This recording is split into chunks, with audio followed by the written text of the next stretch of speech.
Hi, so now we're on page 55 and we're going to check out the notes on the low E string.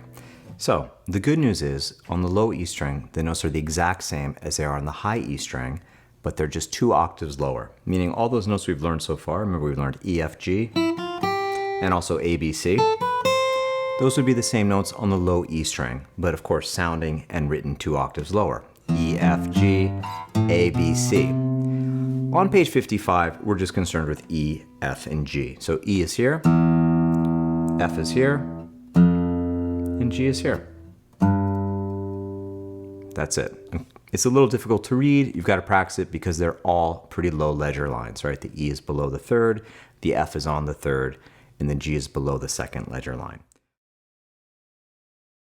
So on the bottom of page 55, exercise 12, we have a Phrygian scale if we run our open position natural notes from E to E, or we're actually going to run it from E to G, okay? So this is a kind of Phrygian sounding chord. I'll show you this in a second.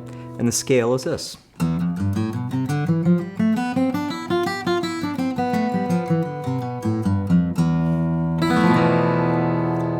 I did it out of time. Of course, as always, practice it with the metronome. If you're interested in the sound of this scale, it's very Spanishy sounding. This is a Phrygian scale, and it consists of if we analyze it compared to its parallel major scale of E major, this has a root, a flat 9 or a flat 2, flatted 3, 4, 5, flat 6, flat 7, and a root. If you want to get this Phrygian sound, a nice chord, it's this D major shape, but instead of being up here on the G, B, and high E, we put that same exact shape, but down here on the A, D, and G, and we let our low E, B, and E ring open, and you get this great Phrygian sound. And that scale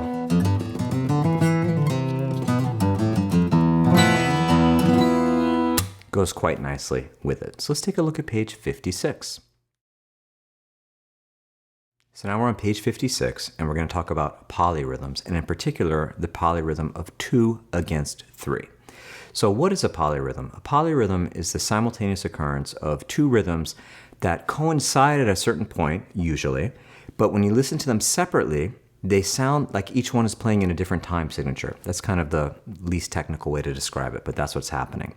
So let me just show you. So 2 against 3, the one that we're going to learn, sounds like this. You can see one hand is hitting 3, and one hand is hitting 2. We hear this a lot in anywhere where the African diaspora wound up. Diaspora means a population that left their native country and went and transplanted in another country. Afro-Cuban music, Afro-Brazilian music, Afro-Peruvian music. We have so much great music that uses polyrhythm. The genesis of was the African slaves that were brought to these countries. So it's fun to understand, it's fun to play around with. Let me break down 2 against 3 for you. So if we think about 3/4 time, we've got 3 quarter notes. Those 3 quarter notes could be divided into 6 eighth notes, right? So 1 and 2 and 3 and 1 and 2 and 3 and. Within that, I'm feeling an accent on 1, 2, 3. Now, you can divide 6 as 2, 2, 2, but you could also divide 6 as 3 plus 3. So now, if instead of feeling 1, 2, 3, like that, it's going to be 1 and 2 and 3 and 1 and 2 and 3 and. So now if we take out the notes in between and we just play the accents, you'll really start to hear the polyrhythm when you hear it against the 3 quarter notes. So now let me play it for you so you can hear kind of both happening at the same time. So on the guitar, check it out. I can go. There's 3 in the bass, 2 in the treble. I can switch it.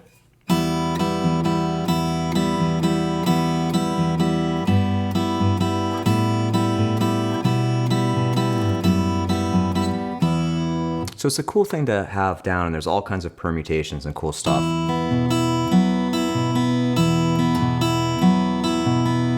That you can do if you really want to get deep into the polyrhythm.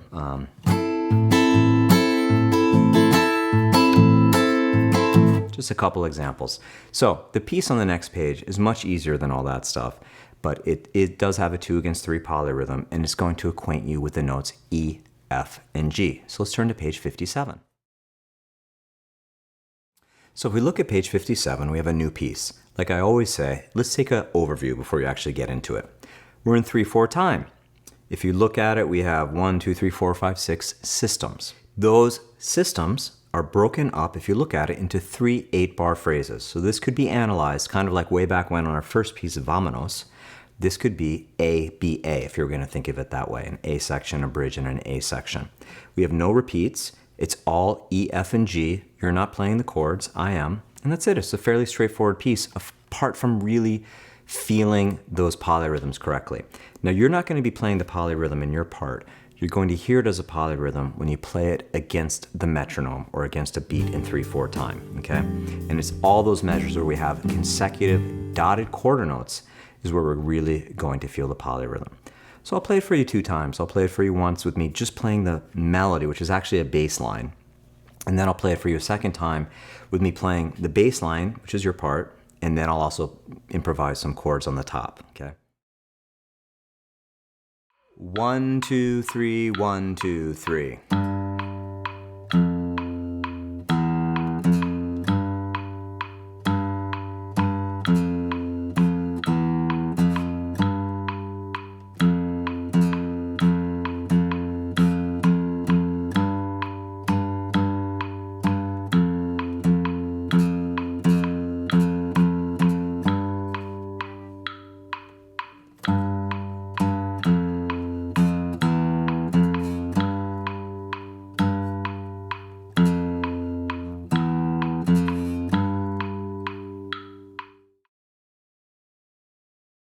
1, 2, 3, 1, 2, 3.